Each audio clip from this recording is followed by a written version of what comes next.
Donald Trump has a little bit more than a week until the symbolic 100 days in office mark is reached. And already, before he's even reached it, he doesn't seem happy about it. He tweeted this: "No matter how much I accomplished during the ridiculous standard of the first 100 days, and it has been a lot, including SC, I think he means the Supreme Court pick, media will kill." Man, they really are the enemy of the people. They're going and killing people now. So he says there, 100 days as a standard is ridiculous. Why would you use that? I say to him, why did you use that? Because he has. He released a video not too long ago listing some of the legislative accomplishments he intended to get in his first 100 days. The video began like this. Today, I would like to provide the American people with an update on the White House transition and our policy plans for the first 100 days. Weird. He also tweeted this. If we could go to the first tweet, you're gonna see Trump lays out policies for first 100 days in White House. So that was an article, but he gladly retweeted it. Apparently he thought it was okay when the New York Post was using that standard. And of course, look, he's used this, he's referenced it in his speeches. It doesn't really mean anything. And I have a feeling if Ben Mankiewicz was here, he would hate the fact that as with, that we use 10 as an important number, that 100 days really matters at all. But it's a standard that Trump himself has used. Now, we're gonna be evaluating here in this video whether it has been a success or not, I suppose. But we also have Sean Spicer, who was asked at a press briefing earlier today about this. Now, we've included the question being asked, and I want you to very carefully listen to how the question is framed and then evaluate how Spicer chooses to respond. Looking ahead to the 100-day mark and setting aside executive orders, can you say what the single piece of legislation that you are proudest that you got through Congress that was on the president's agenda? Well, a few things on that. Number one, we're not done. We've got a little ways before we hit the 100-day mark. So I think what you've seen out of this White House is a very robust agenda of activity. There's a lot of executive orders that I think the president's been pleased with, not only what they've done or what they will do, but what they've done. I think when you look at immigration in particular, we see a very significant drop at the border. I think on jobs, there's been a lot of activity that we've been very proud to see American manufacturing and job creation.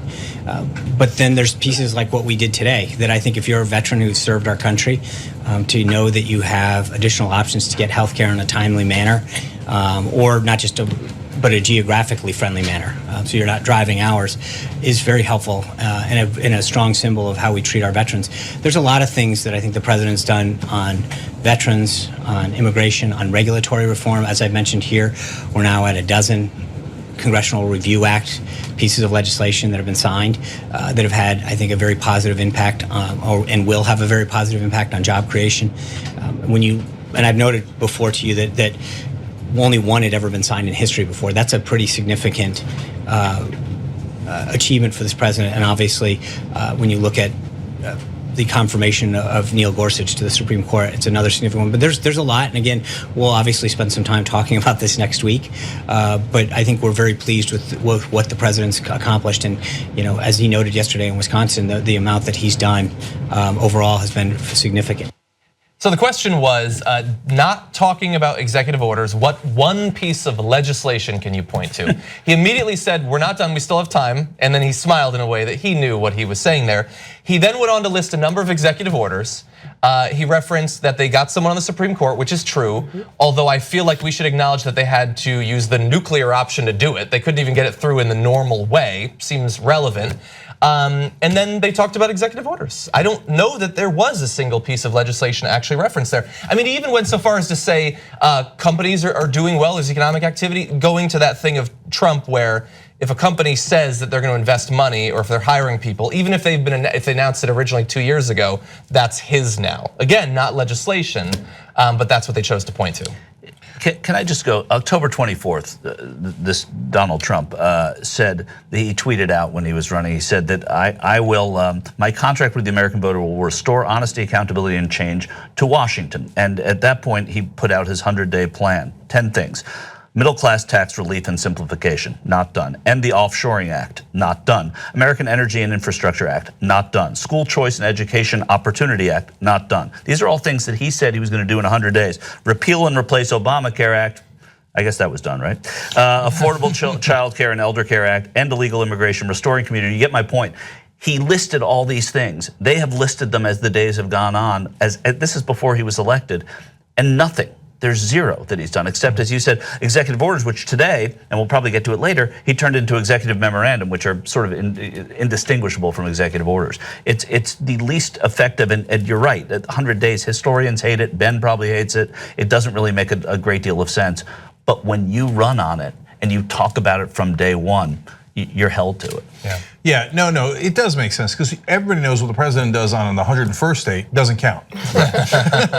So of course it's an absurd standard, and then the media gets way too hyped up about it. Look, he tried to kill Obamacare, he couldn't do it. Okay, and they might try again next week. And they're going to try again, right? And so if you're his supporter and he does it on day 107 as opposed to day 98, do you really care? You don't really care. If you're his opponent, you equally don't care. But on the issue of hypocrisy, all the things that Michael listed were acts that Trump said he was going to do, hence legislation. They didn't do any of that. So that goes partly to incompetence. He was supposed to be a great manager, he's a business guy, and he was going to get all this, and he's a deal maker. He was going to make deals and get this legislation passed. They tried on one thing and failed. The other 9, to my understanding, they haven't even tried any of those acts. We're getting closer on taxes, but not yet. But even Mnuchin this week said, well, we're not going to get to it before the August recess. I mean, so yeah, he was charged with something today, but they're not close. Although he said today also something is coming next week. We don't know what that's going to be, right, or if it will be at all. But to your larger point, no, on that hit list of 10, he hasn't hit them all. But let's give credit where credit is due. It's not the border wall, but when it comes to immigration, it's sort of death by 1,000 cuts right now. Like a lot of the policies they put into place through the Attorney General's office, through the Department of Homeland Security, have absolutely had the kind of impact that he wanted to have when it came to the border security. Yeah, and by the way, so further credit to Trump, if you're in his camp, he also, not only the crackdown on illegal immigration, but he did get rid of regulations on coal mining. Now that might create a lot more pollution around there and might endanger the coal miners, but he said he would do it and he did do it. So if you voted for him, I guess you're happy about that. And one thing that is actually positive, he did, at least for the moment being, pull out of the Trans-Pacific Partnership.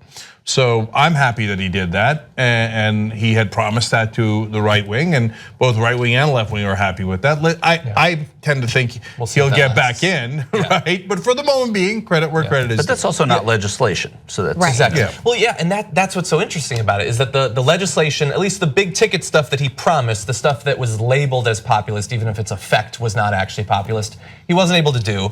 He got the Supreme Court, but only by perhaps irreparably having the rules changed in his favor.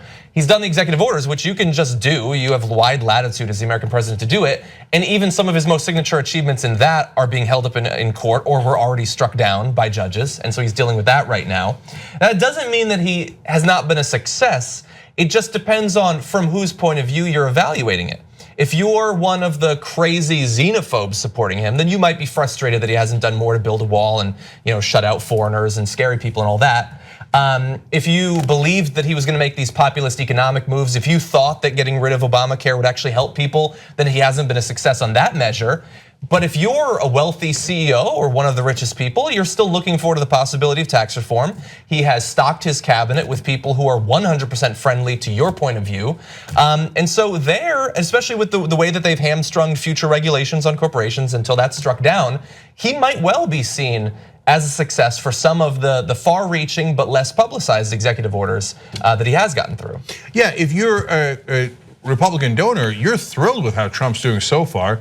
So far hasn't nuked anyone and hasn't done any trade wars, and those are things you were concerned about with a guy this unstable.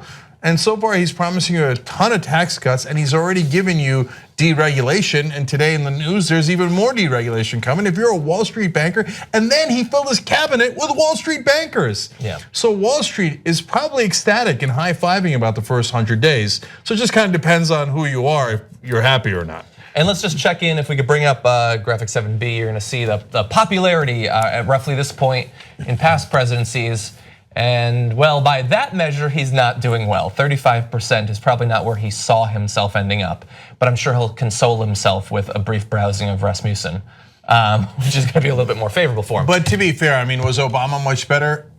Oh yeah, he was 61%. Much better. Oh my God, he's lower than Carter, that wussy. I know, but come on, to be fair, were other Democrats like the very unpopular Lyndon Johnson? 76%. But how about Kennedy? I mean, 73%. Well, interestingly, but Jimmy Carter, what a weakling, loser Democrat. 72%. Bill Clinton's still higher than him there, but would become more popular several years later. Well, there's also an era where people liked the presidents a lot. So you saw those first three: Eisenhower, Kennedy, and Nixon, and Johnson. Everybody liked them. They were all popular presidents because people just liked the president. Yeah, not so much anymore. No, not so much. And you say era, but the last president was Obama, and he was at 61%. Right. So yeah, it might also be Trump. Membership helps fund the Young Turks. You know one great thing about that? That means we're not accountable to anyone but you guys. That's why we're strong together, because we built this show around you. Come build it even bigger and better at tytnetwork.com/join.